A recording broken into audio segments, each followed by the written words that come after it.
मुंबई आणि परिसरात वाहतूक कोंडी किती भीषण असते याचा एक भयावह प्रत्यय आज सकाळी आलाय। मुंबई अहमदाबाद महामार्गावर एक रुग्णवाहिका आज तब्बल 2.5 तास अडकली होती। या रुग्णवाहिकेत एक तान्ह बाळ होतं जे व्हेंटिलेटरवर होतं। त्याच्या जुळ्या भावाचा रुग्णालयातच मृत्यू झाला होता।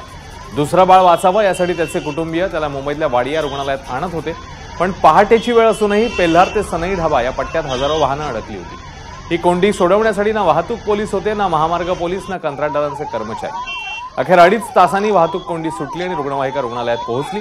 ही काही पहिली घटना नाही आहे। आपल्याकडे व्यवस्था इतकी मुरदाड आहे की कुठलेही बदल होत नाहीत, गोष्टी सुधारत नाहीत। केंद्रीय महामार्ग खाते आणि महाराष्ट्र वाहतूक खात्याने तात्काळ लक्ष घालण्याची गरज आहे।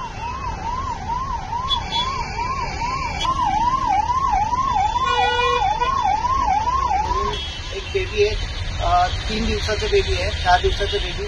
त्यांना आम्ही व्हेंटिलेटरवरती ट्रान्सफर करतोय मुंबईमध्ये वाडी हॉस्पिटलमध्ये। पण वसईपासून निघाल्यापासून मिनिमम 2 ते 2.5 तासाचं ट्रॅफिक आहे। ट्रॅफिकमध्ये ना इकडे जाता येत ना तिकडे जाता येत। यामुळे पेशंटच्या जीवाला धोका होऊ शकतो आणि या गोष्टीवरती सरकारने काहीतरी उपाययोजना केली पाहिजे। एबीपी माझा, उघडा डोळे बघा नीट।